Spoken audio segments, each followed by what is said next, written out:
The latest stories and updates from across the nation and beyond. I'm Batsirin Namshar. On the News Mongolia today, JICA supports Nima's Dzut decontamination efforts. An event was held in Australia to introduce children to the Mongolian language, history and culture. Mongolia and China conduct joint army drills in the Gobi. For the news, stay tuned.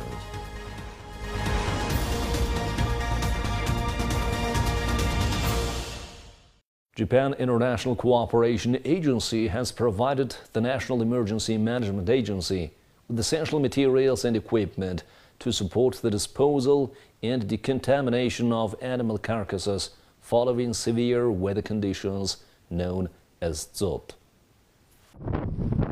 In a ceremony held on May 13th at Nima's headquarters, JICA officially handed over essential resources.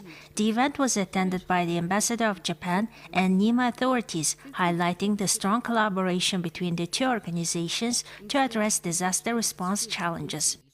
In recent months, Mongolia has faced unprecedented challenges due to Dzut, with a staggering 7.4 million livestock lost to this natural disaster.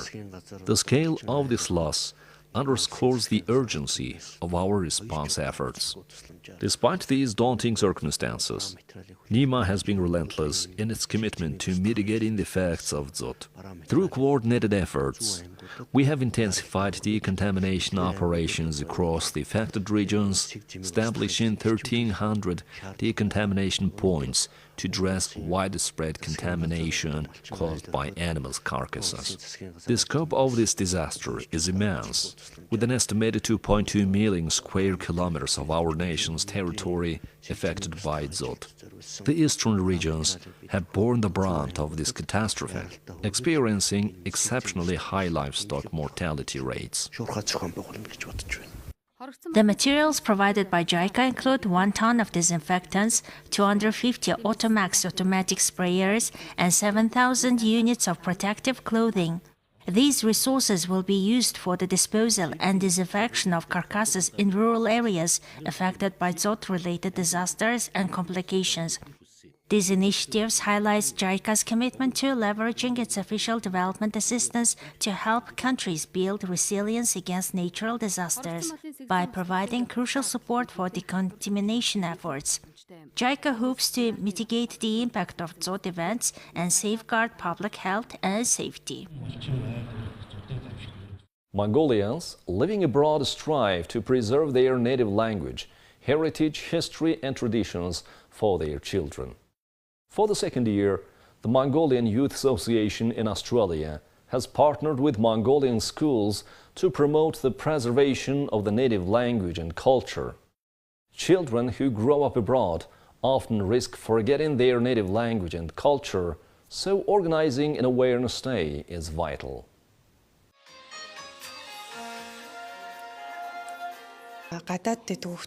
Our children living abroad are at risk of becoming disconnected from their Mongolian heritage and native language. To ensure that they remain connected to our culture and history, we organize this activity every year. I've been in Australia for over a year. Today, I plan to introduce the Mongolian script to the children and deliver a presentation. Additionally, I will be showcasing the horsehead fiddle to promote Mongolian heritage. Above all, I want to emphasize the importance of the Mongolian language. No matter where you study or live, never forget your Mongolian language. Furthermore, I encourage everyone to learn to play the horsehead fiddle, explore the national Mongolian script, and engage in activities that promote Mongolian heritage. When I think about Mongolia, the first things that come to mind are its stunning landscapes and unique wildlife. I deeply miss all aspects of Mongolia. We have lived in Australia for about 7 years. When I think of Mongolia, I picture snow and mountains in my mind, something you don't see here. The animals in Mongolia are beautiful and I enjoy riding horses.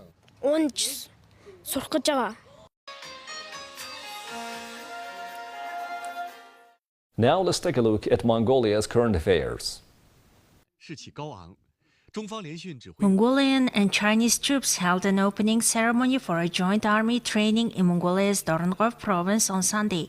This activity is a joint training aimed at strengthening strategic mutual trust and practical cooperation between the two militaries, focusing on how to combat the activities of illegal armed groups and adding positive momentum to regional peace and stability. The Chinese participating troops were chosen mainly from the armored forces of brigade under the Chinese People's Liberation Army 79th Group Army, encompassing fire assault, operational support, logistics support, and other specialized forces, CCTV said.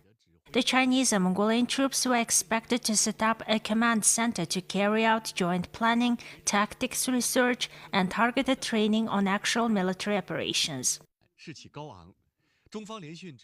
Now let's take a look at the currency exchange rates provided by Mongol Bank.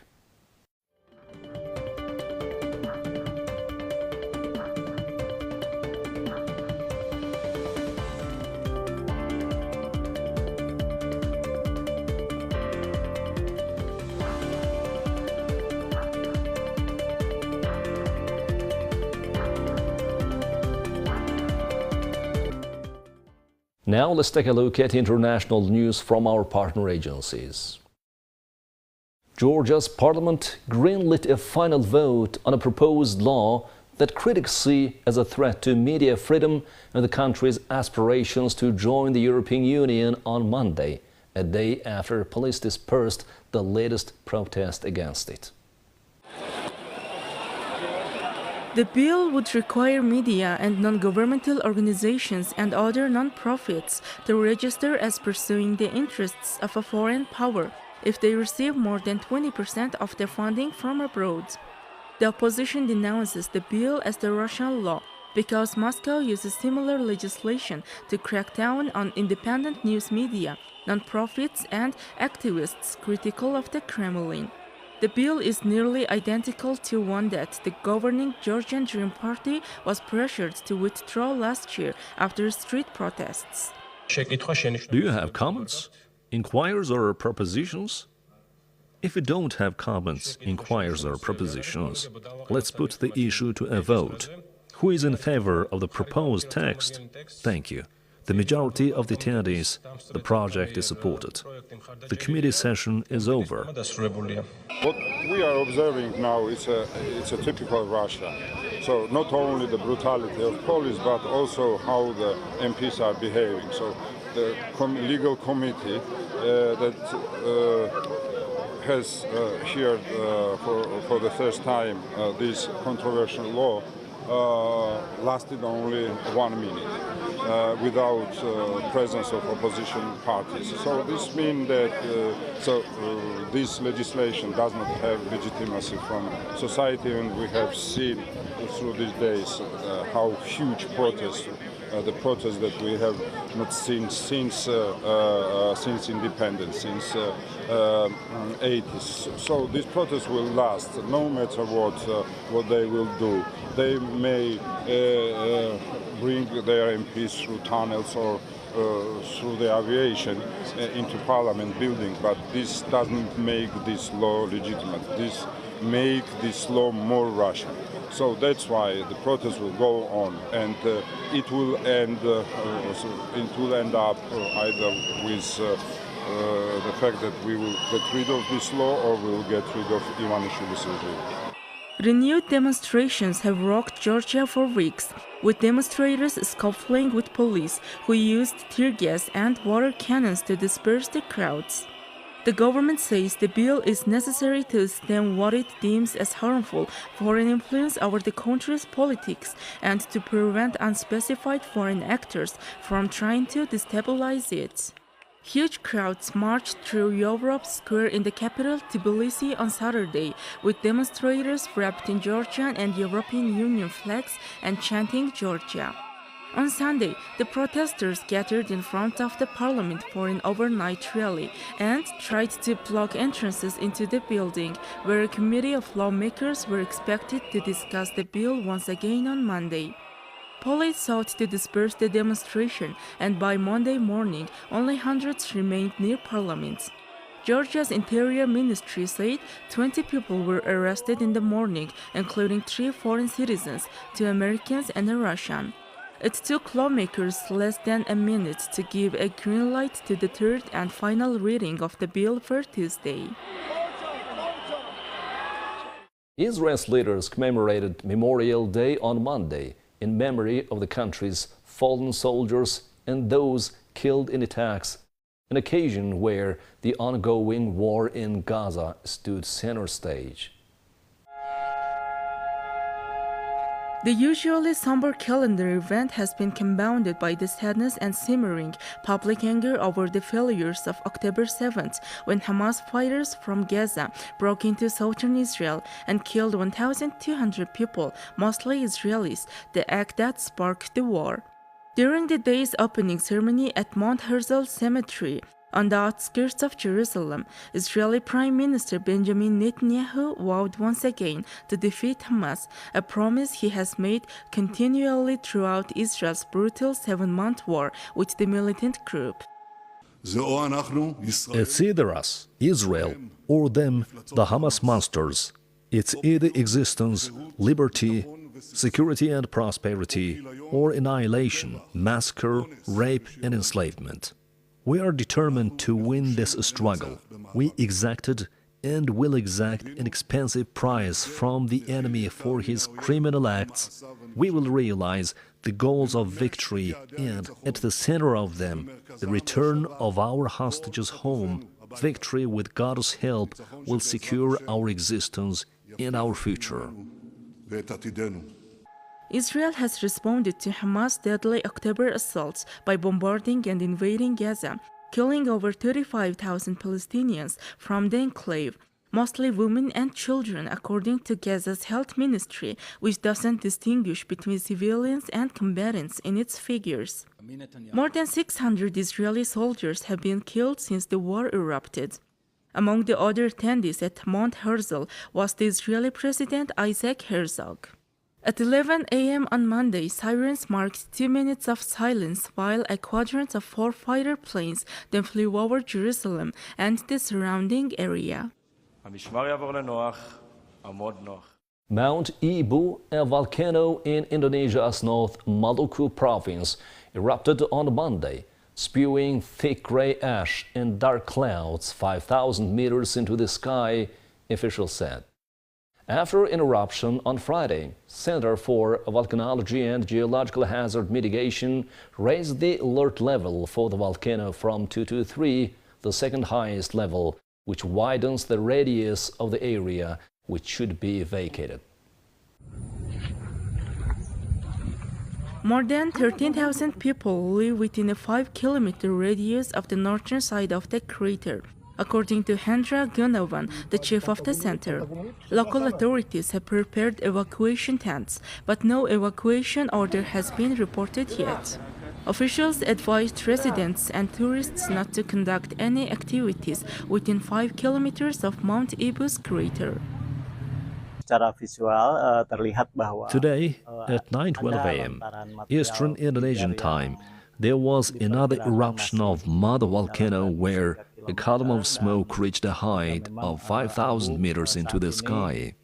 Visually, we can see that there was an ejection of incandescent material, which is estimated to have fallen around a radius of 3 kilometers from the peak, with the ash now heading towards the west.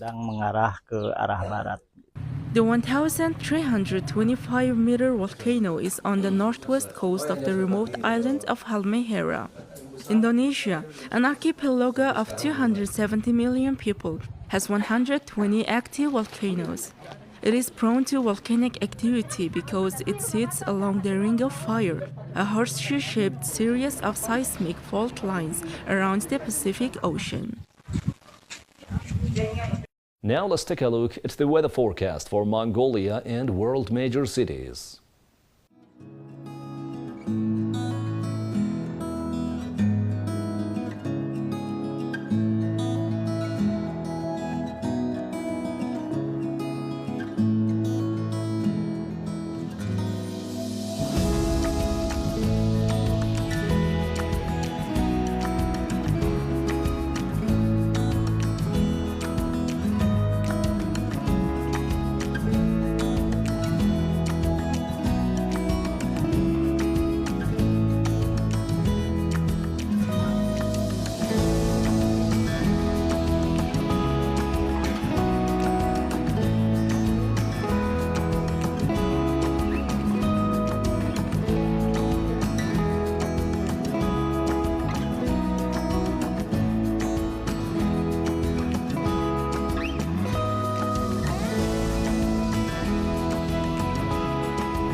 Well, that's all for today. Thank you for staying with us. We'll see you tomorrow with more news and updates. Goodbye.